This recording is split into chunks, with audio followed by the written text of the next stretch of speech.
Hi friends, मैं हूं आपका फ्रेंड नमीश निगोतिया एडवोकेट और आप देख रहे हैं मेरा YouTube channel legal advice for everyone. दोस्तों, क्या सिविल केस में प्रत्येक तारीख पेशी पर पार्टी को इन पर्सन व्यक्तिगत रूप से उपस्थित होना पड़ता है या उसके रिकॉग्नाइज एजेंट या प्लीडर अर्थात एडवोकेट साहब उपस्थित हो सकते हैं? और यदि न तो पार्टी उपस्थित हो और न उनके वकील साहब उपस्थित हो तो उस केस में क्या होगा?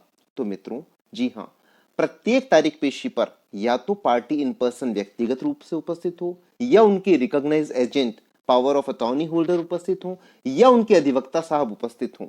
और यदि कोई भी उपस्थित नहीं होता है और पार्टी यदि प्लेंटिफ है या वादी है जिसने वाद पत्र प्रस्तुत किया है तो वो केस डिसमिस इन डिफॉल्ट हो जाएगा।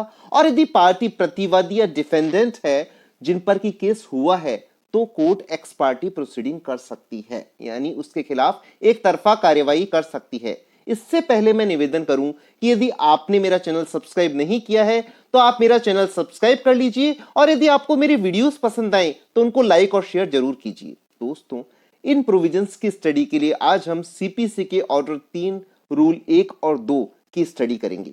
तो ऑर्डर 3 रूल 1 एंड 2 सीपीसी क्या कहता है, मैं उसको पढ़ना चाहूंगा।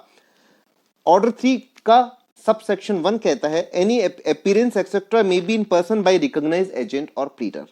एनी अपीयरेंस, एप्लीकेशन और act in or to any court required or authorized by law to be made or done by a party in such court may, except where otherwise expressly provided by any law for the time being in force, be made or done by the party in person or by his recognized agent or by his pleader appearing, applying or acting as the case may be on his behalf। इसका क्या मतलब हुआ दोस्तों?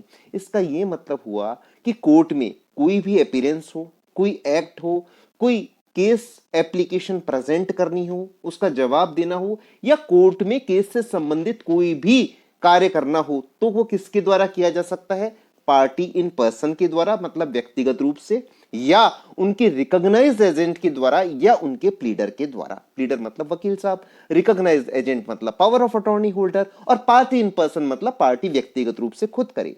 अब इसका एक proviso है, order 3 rule 1 का एक प्रोवाइजो है। वो ये क्या कहता है? Provided that any such appearance shall, if the court so directs, be made by the party in person. यदि कोर्ट यह निर्देश करे कि ऐसा कोई भी कार्य, एक्ट, अपीयरेंस पार्टी को व्यक्तिगत रूप से ही करनी है जिसने दावा पेश किया या जिस पर दावा हुआ, तो फिर ऐसे कोर्ट के डायरेक्शन को मान्य करना होगा और वो एक्ट या वो पर्टिकुलर विटनेस, वो एक्ट या वो शपथ पत्र या उपस्थिति पार्टी इन पर्सन को देनी ही होगी। अब ऑर्डर 3 का रूल सब सेक्शन 2 क्या कहता है? Recognised agent. रिकॉग्नाइज्ड एजेंट कौन होते हैं ये आज हम इसमें अध्ययन करते हैं।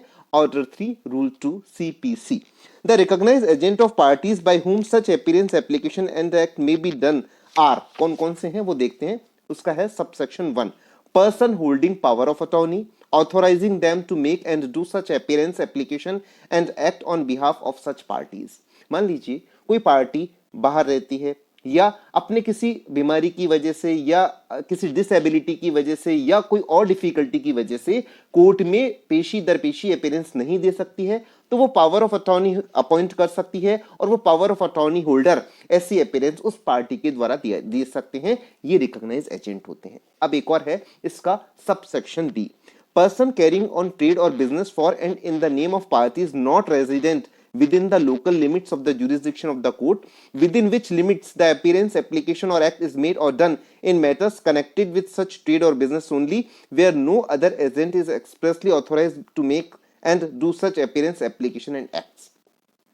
इसको समझने की आवश्यकता है। एक व्यक्ति दिल्ली में रहता है लेकिन उसका ट्रेड बिजनेस जो है बॉम्बे में है, उसी के नाम से है, उसी का बिजनेस है। तो जो व्यक्ति, वो मैनेजर हो सकता है या कोई ऑथोराइज पर्सन हो सकता है जो उस बिजनेस को चलाता है, वहां पर उसके नाम से चलाता है।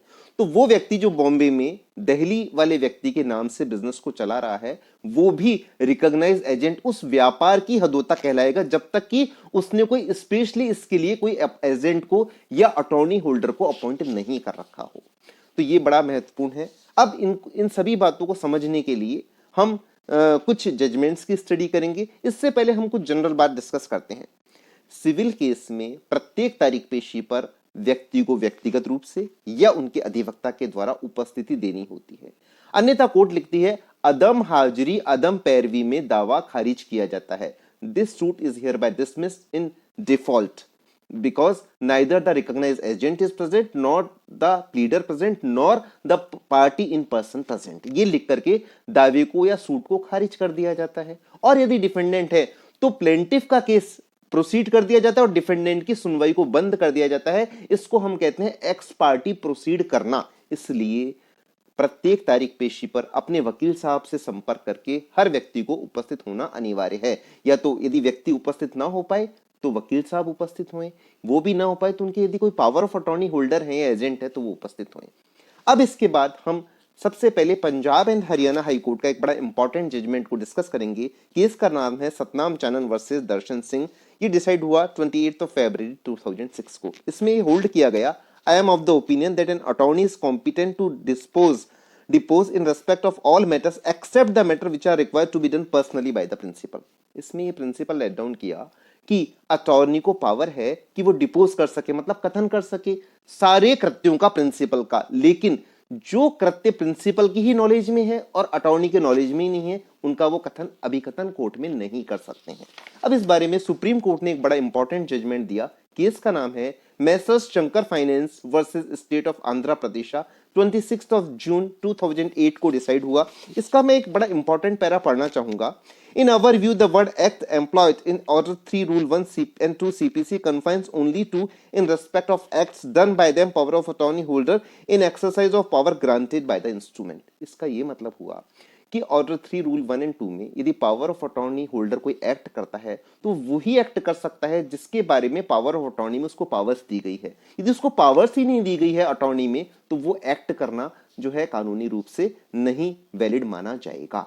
इसके बाद एक और बड़ा महत्वपूर्ण प्रिंसिपल इसी जजमेंट में लेट डाउन किया कि he cannot depose for the principal in respect of the matter of which only the principal can have a personal knowledge and in respect of which the principal is entitled to be cross examined। Power of attorney holder ऐसा अभिकथन नहीं कर सकता जिसका की knowledge केवल principal को हो या जिसके बारे में क्रॉस एग्जामिनेशन या प्रतिपरीक्षण केवल मात्र प्रिंसिपल से या उस मुख्य व्यक्ति से ही किया जाना हो जो कि मुख्य पक्षकार है कोर्ट में। ऐसा कृत्य अटॉर्नी होल्डर नहीं कर सकता। अब एक और सुप्रीम कोर्ट का बहुत इंपॉर्टेंट और रिपोर्टेबल जजमेंट है जो कि 138 के मैटर्स में बहुत ज्यादा काम का है, वो बड़ा रेलेवेंट है, उसको भी हमारे को यहाँ स्टडी करना इंटरेस्टिंग होगा। केस का नाम है AC Narayan versus state of Maharashtra. Case decide हुआ 13 सितंबर 2013 को।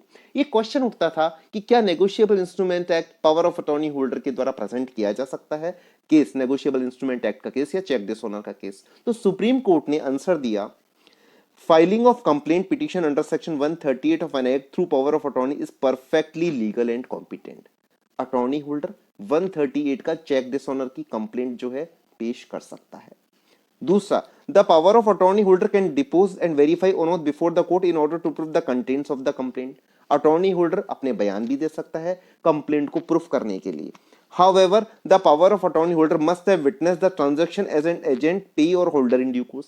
लेकिन उसने उस ट्रांजैक्शन के बारे में जानकारी होनी चाहिए, उसकी वो गवाह होना चाहिए उस ट्रांजैक्शन का। इसके बाद एक और इसी में वर्डिक्ट दिया, it is required by the complainant to make specific assertion to the knowledge of the power of attorney holder in the said transaction explicitly in the complaint and the power of attorney holder who has no knowledge regarding the transaction can not be examined as a witness in the case.